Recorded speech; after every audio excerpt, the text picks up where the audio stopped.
আমি দ্বিতীয়বার দেখলাম, ডেফিনেটলি ভালো লেগেছে। আরেকটা আফরান নিশো জন্ম নিতে দেরি আছে। দম অসাধারণ, খুবই দারুণ, খুবই দারুণ। দম দেখতে দম লাগে। চোখের সামনে যখন এটা দেখছি তখন সেটা আমার কাছে আরো ভালো লেগেছে। মেকিংটা অনেক ভালো ছিল।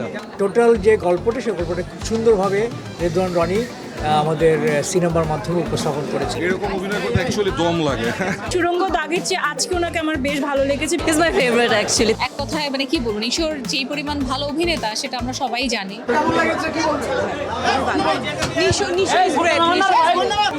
খুব ভালো আরো লোকজন আসে। আমি দ্বিতীয়বার দেখলাম, ডেফিনেটলি ভালো লেগেছে। বুঝতেছিলাম না খুশি হব না কাঁদবো না কি করব, মিক্স একটা অনুভূতির ভিতরে ছিলাম। মানে খুব প্রাউড ফিল হচ্ছে যে আমাদের দেশে এমন সিনেমা হচ্ছে এখন। আর প্রত্যেকটা আর্টিস্ট এত ভালো অভিনয় করছে, মানে বডি ল্যাঙ্গুয়েজ পর্যন্ত চেঞ্জ হয়ে গেছে।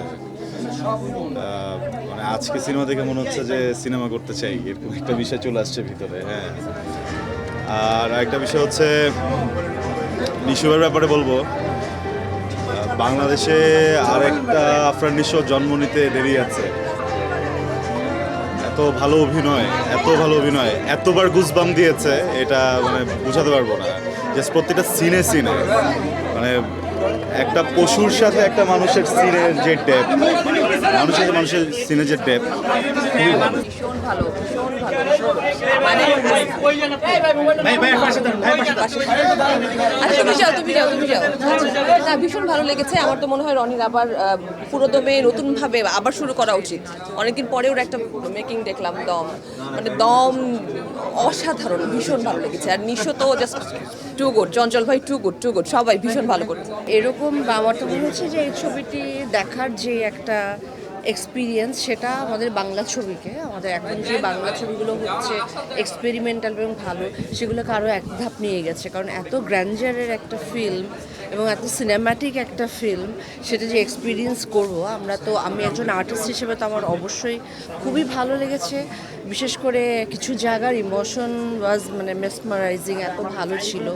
অভিনয়ের জায়গা তো নতুন করে কিছু বলবার নেই, প্রত্যেকেই দারুণ অভিনয় করেছে, খুব ভালো করেছে। আর আমার কাছে খুবই ইমোশনাল হয়েছে আমি কিছু জায়গা, সেগুলো যেহেতু এটাকে ইন্সপায়ার্ড বাই ট্রু স্টোরি, সেজন্য এটা আমি চোখের সামনে যখন এটা দেখছি তখন সেটা আমার কাছে আরও ভালো লেগেছে। কাকে নিয়ে? নিশোকে নিয়ে তো নতুন করে আর কি বলবো। নিশো তো প্রত্যেকটা ছবিতেই আসলে নিজেকে উত্তরণ করেছে। প্রত্যেকটা ছবি তো এক ধাপ করে এগিয়ে যাচ্ছে। এই ছবিটাও আমার মনে হয় যে ওর কাজে আরেকটা পালক সংযোজন করলো। পূজা চেরি ওয়াজ এক্সেলেন্ট, নিশো ভীষণ ভালো। আর চঞ্চলের কথা তো নতুন করে বলার কিছু নেই। যখন চঞ্চল চৌধুরী ঢুকেছে স্ক্রিনে, তখন যেই হাততালি এবং দর্শকের যেই অ্যাপ্রিসিয়েশন, সেটা তো আমার জন্য আর কিছু অপেক্ষা করে না। নিশো ভীষণ ভালো করেছে এবং পুরো ছবি আমি রেদওয়ান রনির কাছ থেকে আরও অনেক ভালো ছবি এক্সপেক্ট করছি। খুবই ভালো লেগেছে, কারণ যে ট্রু স্টোরিটা নিয়ে যে ছবি হয়েছে, এটা আমার কাছে খুবই ভালো লেগেছে। কারণ টোটাল যে গল্পটা সেই গল্পটা খুব সুন্দরভাবে রেদওয়ান রনি আমাদের সিনেমার মাধ্যমে উপস্থাপন করেছেন। আর নিশোর অভিনয় কী বলবো, মানে খুব কষ্ট লাগছিল যে মানে এইভাবে এতগুলো দিন যে কষ্টের মধ্যে একটা মানুষ, তারপরেও যা হোক ভালো লেগেছে। আমরা মানে শেষ পর্যন্ত তার মুক্তি আমাদেরকে মানে নিঃশ্বাস ফেলার একটা জায়গা দিয়েছে। সব মিলিয়ে আমার কাছে খুবই ভালো লেগেছে। মনটাই খারাপ হয়ে গেছে, কিন্তু তারপর শেষে মুক্তিটা মিলেছে, সবাই দেখলে বুঝতে পারবে।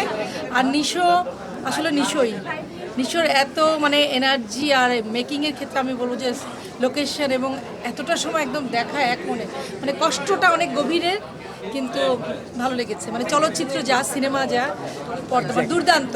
এরকম অভিনয় করতে অ্যাকচুয়ালি দম লাগে। অসাম ছিল, ভালো ছিল, দুর্দান্ত গল্প, দুর্দান্ত।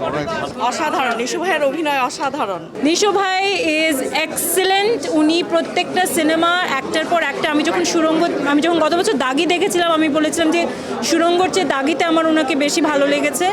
আজকে বলবো যে আমি সুরঙ্গ দাগির চেয়ে আজকে ওনাকে আমার বেশ ভালো লেগেছে। বিকজ ওনার মধ্যে যে একটা, এই নূর ক্যারেক্টারটার মধ্যে যে একটা মায়া চেহারা বা মায়া চোখটা ছিল, মানে সেটা খুবই ভালো ছিল, দুর্দান্ত ছিল। Thank you. ভালো ছিল, সব সব সুন্দর ছিল, আমরা উপভোগ করেছি। Thank you so much. ও পূজা খুব ভালো ছিল, অফকোর্স পূজার কথা, চঞ্চল ভাইয়ের কথা বলতেই হয়। পূজাকে আমার মনে হয় যে অনেক দিন পরে এটা একটা নতুন পেয়ার, পূজা আর নিশো ভাই। এরকম আসলে আমাদের আরও নতুন না, পূজা অফকোর্স অনেক দিন ধরে কাজ করে, বাট এই ফ্রেশ পেয়ারিংগুলো আমাদের আসলে বেশি বেশি আনা হচ্ছে। অনেক ভালো লেগেছে এবং রনের অনেক দিন পরে একটা কাজ আমরা দেখেছি, খুব ভালো লেগেছে। আই ওয়াজ ওয়েটিং যে কবে আবার ডিরেক্টর রেদন রনিকে আমরা পাবো। So it was really amazing, খুবই ভালো লেগেছে। পূজাকে আসলে এত সুন্দর এর আগে কখনো লাগেনি, ও মাশাআল্লাহ অনেক সুন্দর, কিন্তু দমে ওকে সবচেয়ে সুন্দর লেগেছে। Thank you. ভাইয়াকে তো আসলে কি বলবো, মানে সে ইজ মাই ফেভারিট অ্যাকচুয়ালি। তার কাছ থেকে আমি আমার ক্যারিয়ারের শুরুতে অনেক কিছু শিখেছি এবং যতবার তার পারফরমেন্স আমি স্ক্রিনে দেখি কিছু না কিছু শিখি। বাংলা সিনেমার যে পরিবর্তনটা কেমন লেগেছে কি বলবো? না, অবশ্যই ভালো লাগছে। বাংলা সিনেমা তো এখন অনেক ভালো হচ্ছে, আর অনেক ভালো ভালো সিনেমা হচ্ছে, আর ঈদে জমজমাট থাকে সব সিনেমা নিয়ে, এটা আমার ভীষণ ভালো লাগে। আজকে নিশুকে নিয়ে কি বলবেন? পুরো সিনেমার টিমকেই আমি অনেক অনেক ধন্যবাদ জানাবো, কংগ্রাচুলেট করব, বিকজ সবাই অনেক সিনেমার মেকিং থেকে শুরু করে সিনেমাটোগ্রাফি এভরিথিং, আর যারা অভিনয় করেছে তারা খুব ভালো অভিনয় করেছে। নিশোর কথা তো এক কথায় মানে কি বলবো, নিশোর যেই পরিমাণ ভালো অভিনেতা সেটা আমরা সবাই জানি। চঞ্চল ভাইও ভালো অ্যাক্টিং করেছে, ইভেন পূজা অসাধারণ অ্যাক্টিং করেছে। ওই যে বাংলা সিনেমার যে পরিবর্তনটা সেটা তো দেখছেনই, আপনার গান থাকে প্রত্যেকটা সিনেমায়, সেই জায়গা থেকে প্রত্যাশার জায়গাটা বাড়ছে কিনা দিন? হ্যাঁ, অফকোর্স বাড়ছে, ভালো লাগছে। আমি বললাম তো যে দিন দিন বিশেষ করে আমি দেখি যে ঈদের টাইমটাতে খুব বেশি জমজমাট থাকে সিনেমা নিয়ে, বাট আমার কাছে আমার যেটা ইচ্ছা যে শুধু ঈদে না, সারা বছরই যেন সিনেমার এই উন্মাদনাটা থাকে সব জায়গাতে। খুবই দারুণ, খুবই দারুণ, ফ্যান্টাস্টিক। দম দেখতে দম লাগে, খুবই সুন্দর, খুব সুন্দর সিনেমা, অনেক ভালো সিনেমা ছিল। সে সুন্দর মুভি হয়েছে, সে সুন্দর মুভি। অবশ্যই বেস্ট, মেকিংটা অনেক ভালো ছিল।